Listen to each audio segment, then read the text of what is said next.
তোমরা সবাই কেমন আছো? আশা করছি ভালো আছো। এই যে দেখতে পাচ্ছ সকাল সকাল ভিডিও নিয়ে চলে এসেছি, কেন কি আজকে আমাদের ঘরে বিপত্তিনাশিনী পুজো, তার জন্য এই যে ফল টল কাটাকুটি হচ্ছে। আর আমি এদিকে ঘরটা সাজিয়ে নিয়েছি। ঘর সাজানোর পরে কলা পাতাতে যেহেতু আঁকতে হয় তা এঁকে পান সুপারি দিয়ে রেখে দিয়েছি। তারপর এখানে বলে সাবু এইসবও দিতে হয়, দিয়ে দিয়েছি, দিয়ে দু সাইডে রেখে দিয়েছি।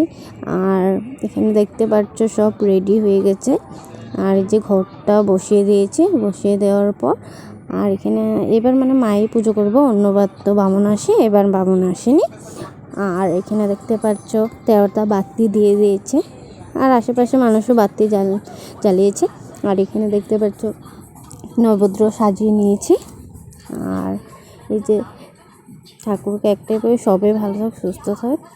এই যে দেখতে পাচ্ছ মা ওইখানে পুজো করতে বসে পড়েছে, পাঁচালি পড়ছে।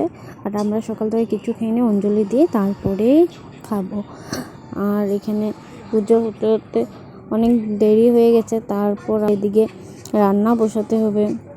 তারপর এখানে যা আমার একটু কচু শাক কেটে দিয়েছে, আমি কচু শাক বানিয়েছি, পনির তরকারি বানিয়েছি।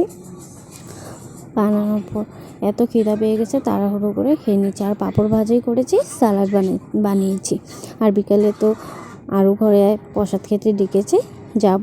আজকে ভিডিওটা একটু ভালো লাগলে লাইক কমেন্ট শেয়ার অবশ্যই করে। টাটা।